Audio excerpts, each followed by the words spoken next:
Ladies and gentlemen, welcome back on the mic with Mike. It is the premier business radio program around. I'm your host, Mike King.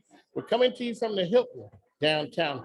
This is the fabulous Hilton down in 5th and Broad. We're coming to you every Wednesday, 5 to 7. We're on ESPN Richmond 106.1, The Choice 105.3, as well as International Business Growth Radio. That's where we are. That's what we do. We talk business life and everything in between.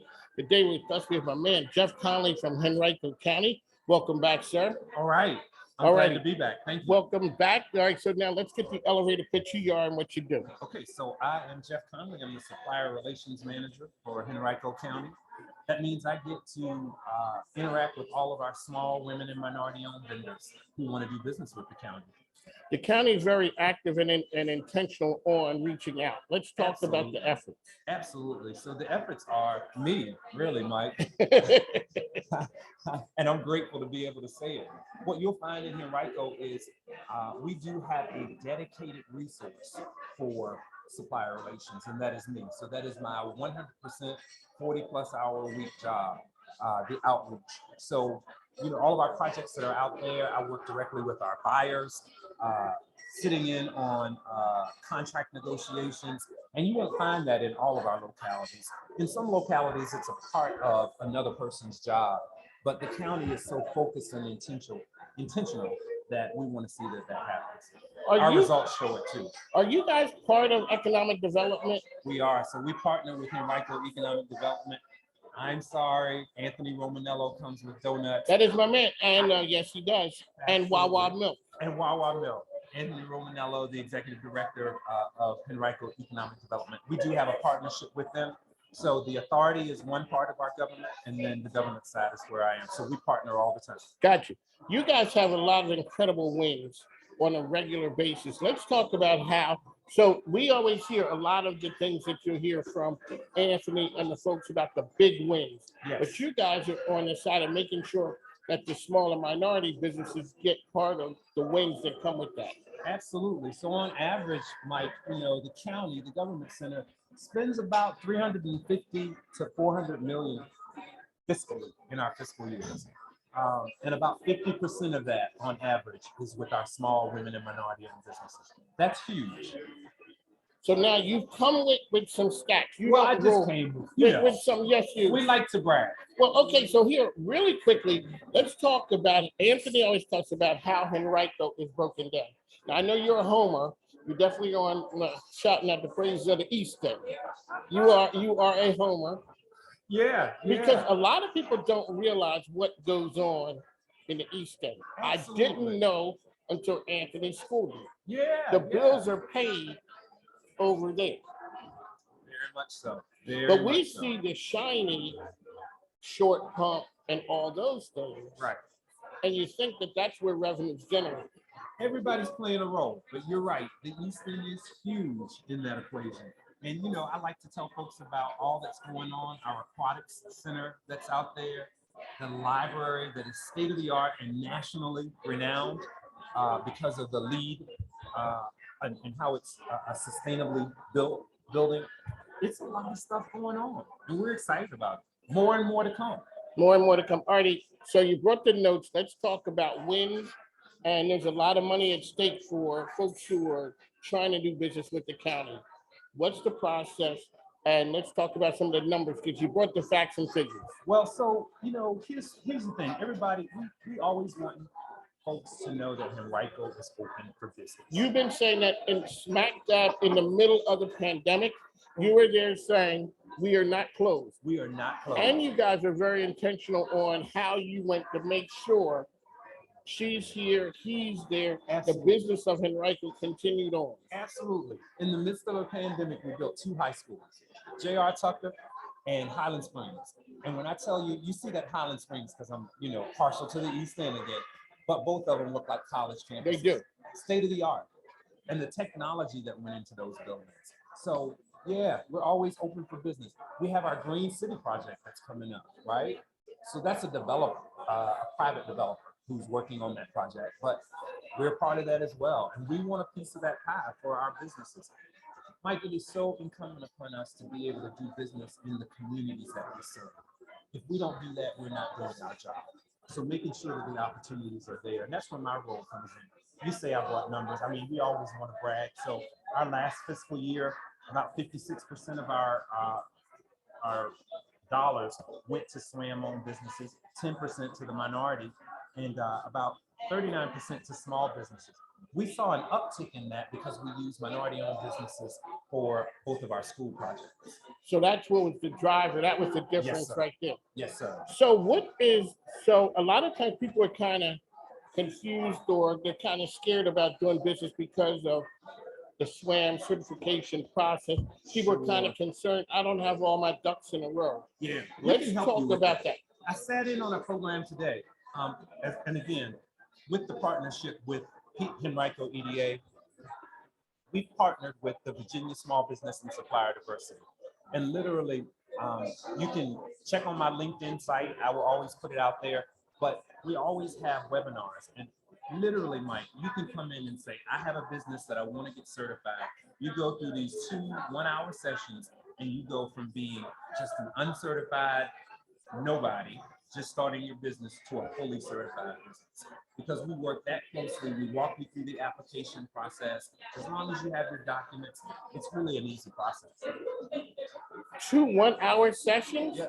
Yeah. People It's that really, easy. people really think that it is incredibly hard. It is not. It is not. And I have good friends at the state who are actively working on that in the small business and supplier diversity. It is a very easy process. And once you've gotten that, you have access to not only Henrico, but all the state projects that are out there. And of course, the state does have set-asides for micro enterprise businesses. So it's a win-win. One of the things that in the past, people always worried about, when you do business with the government, it's going to take you forever to get paid. But that's not the case anymore. No, sir, it's not. It's not.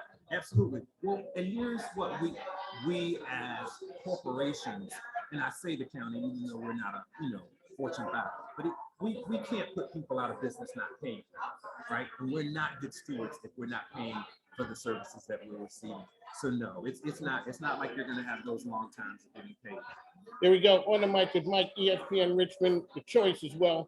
Mike King, Jeff Conley, we're coming to you from Gathering Him. That's what you hear in the background. We're here at the fabulous Hilton downtown. All of the ruckus. It's because Jeff Conley's here. That's what Jeff Conley walks up to, like, okay, Michael Jackson and the Beatles are here. Next thing you know, I thought it was you. No, it's between you and Bob Lancaster. You guys are part of Leadership Metro Richmond. Yes. Class of 20. You got 2020. Bob said you were the COVID class. Yes, we were. We started off and then had to go all virtual. Yeah. But Bob's daughter is the star. She's my co-host a lot of times. Absolutely. And so shout out to Sarah Lancaster, because she gave me the whole government name before she dropped that on me. I'm like, she had said, my name is Sarah Hollandaise Blank. And I'm like, why did I get all of that? She told me she's a mom. Her daddy raised her well. She did. You know what? I said to her, you been on a microphone before?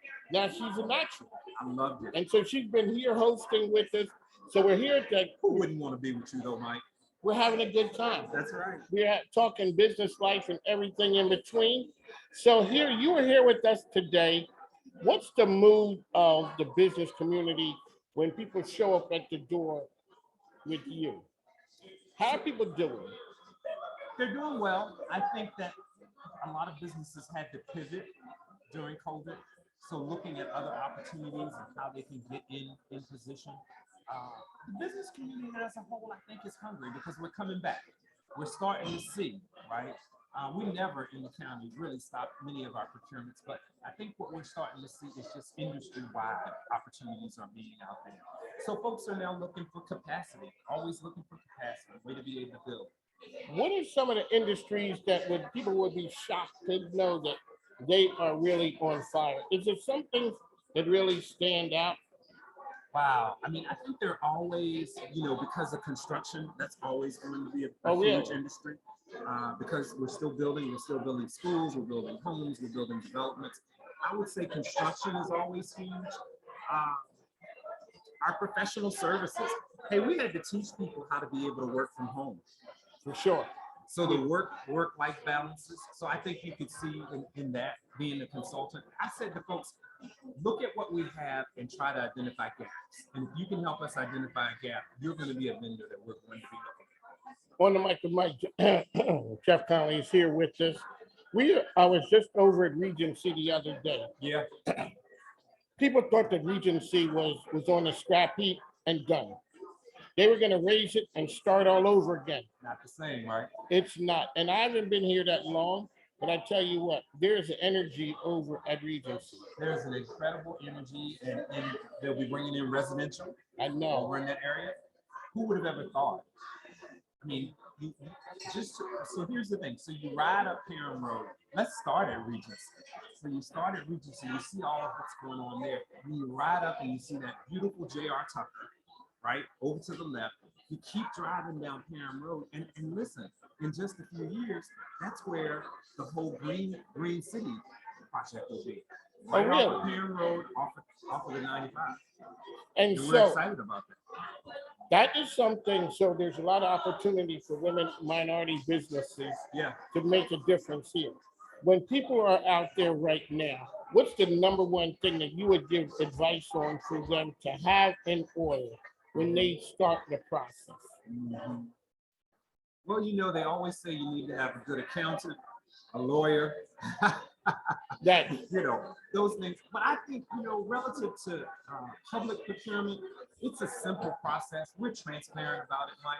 If for some reason you have any questions, you can reach out to us directly. Certainly if it's a solicitation that's open and out there, there's only so much. So if I ask a question and the solicitation is on the street, then we have to answer to everybody, because Mike would need to know the answer as well. But I mean, it's a manageable process, right?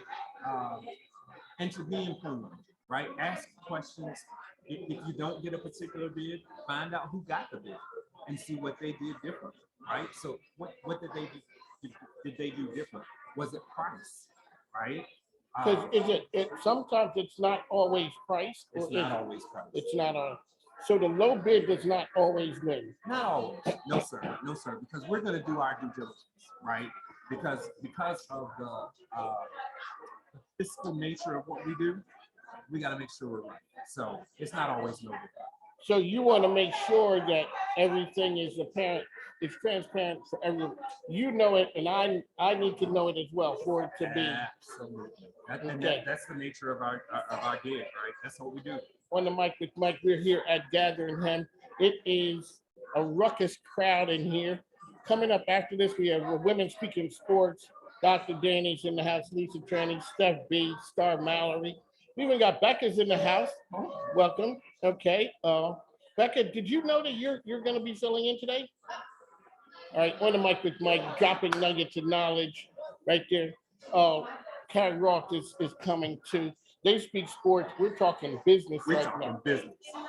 So for people who don't understand what's happening at Virginia Senior Commons, what the heck is, we hear about a lot of things that's going on up there. What is it exactly? Mm-hmm. Okay, so don't hold me to it, because I want to make sure that I speak it right. So the Virginia Center Commons area is where we are building the center, right?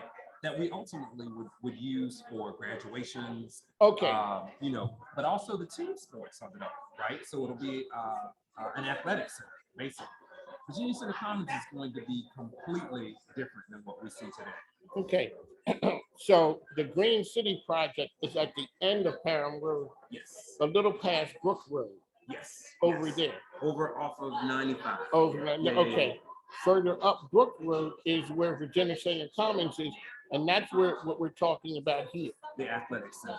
Yeah. So that the county does not need to go to VCU and all of that. Great partners now. Don't get us wrong, but it'd be great to have our own. You have your own. Yeah.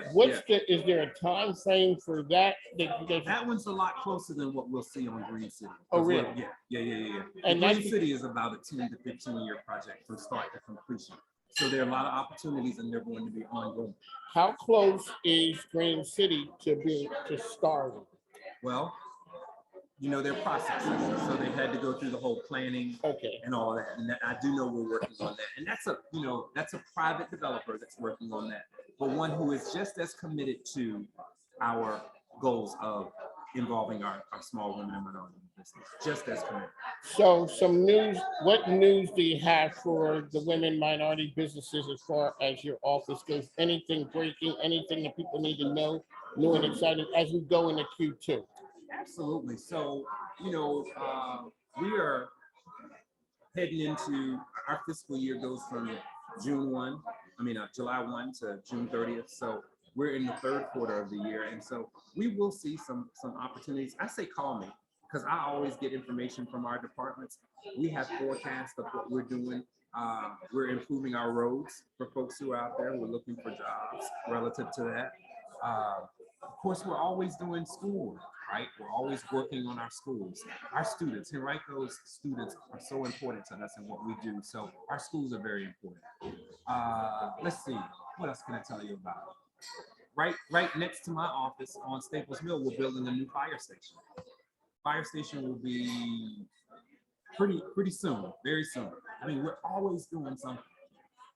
It's funny that Henrico, the other counties in the city are there, but Henrico seems to be intentional and aggressive and seems to have more wins. Maybe it's the way the wins are announced, maybe more in the dramatic side. Well, we have good leadership too, Mike. I have to tell you, we do have good leadership and we're good stewards in our community. So yeah, our wins, and we do a good job of celebrating our wins. That is true. On the mic with Mike, ESPN Richmond, part of the Mike King Biz Radio Network. We're coming to you from the Loud and Ruckus. It is Wednesday night, so we're here at Gathering Hem. That's where we're coming to you from. Jeff Conley is here from Henrico County. That is my county. Yes, sir. And they're really doing some outstanding things. We're talking about supplier diversity. When businesses talk about diversity, let's talk about really there is an economic impact. It helps the business, but it also helps the community as well. Absolutely. That's exactly what supplier diversity is. It's about leveling and equaling the playing field, right? How we continue to keep businesses, small women and minority-owned businesses in business, right? So even during the pandemic, we were looking at businesses in our local network, right? Because they were more able to pivot, right? They could meet our needs quickly. Well, what we were doing was also keeping our community alive, right? So that we weren't ordering from an international when we didn't have to, that we could get somebody right in our neighborhood. So we were helping our company, our own county, I want to say county, but we were helping our own communities to continue to thrive. Small women and minority-owned businesses are the driver of our economy. They really are. There you go. On the mic with Mike, Jeff Conley. How can everybody knows you out in the street. You guys are out there doing something and letting people know. When folks know, regular average folks know the economic development people, etc. Hey, I got to give a shout out to Ebony and Kayla and those guys. Ebony Atkins and Kayla Coleman. Because, we're talking, I'm going to NASCAR this weekend. There you go. On the mic with Mike at the NASCAR. Thank you to Henrico County. EDA. Because you're a part of the family. That's right. And it is good being part of the family. Yes, it is. So, Jeff, how can people find you to get all the information about diversity and the supplier chain? Sure. So, Mike, thank you. I always love talking to you. You are so. We're just having a good time. We can't do it without you, right? But look, we got now. See, we ain't holding on there. We got Dr. Danielle from Chesterfield. We're not saying nothing about. Connect with me on LinkedIn. On LinkedIn. Exactly. So, really, okay, let's talk about really supply issues. When you're talking to businesses, how are the supply chain issues? Are they loosening up when you talk to businesses? I would think so. I think we're starting to see it. So of course, we had supply chain issues relative to COVID, right? Yes. And then, we start to see the light at the end of the tunnel. And then what happens? Gas prices, right? Yeah. And so particularly diesel, right? So that's where we're starting to see some of our challenges relative to that. But, we just gotta, as grandma would say, we just gotta pray. And make it through. So do you think the smaller businesses are able to survive and weather the storm I know bigger businesses everyone's hurting, Right. but right. what's that doing from your perception to the smaller businesses? For our smaller businesses, Mike, I think the success stories that I have heard is how folks are leveraging relationships and combining resources, right? So you and I can come together on a big project, right? Right. So I think the collaboration is what's been the success for our smaller businesses, and pivoting, right? I know of a moving company who pivoted to, he's doing more in the area of, so he's partnered with someone who cleans houses, right? And so he's helping them move the furniture out of a house to clean it, particularly during COVID, when we were looking at sanitizing and those kinds of things. That was a partnership that they just, it morphed out of the COVID, out of the pandemic, rather. And that is really something. So really got to give a shout out to Ebony Atkins. Yes. So I have a partner who came on, who's partnering with me, opened a CBD store in Short Pump. Okay. Antoinette Charles. Yeah. Ebony went there and gave her the welcome from Henrico County. That is doing business the right way. It's a good feel. It's welcoming people to the county. She's a great partner. Ebony Atkins is. Yeah, shout out to her, and we love to do it. And so when we find out, same thing with our folks with Buttermilk and Honey in Short Pump, right?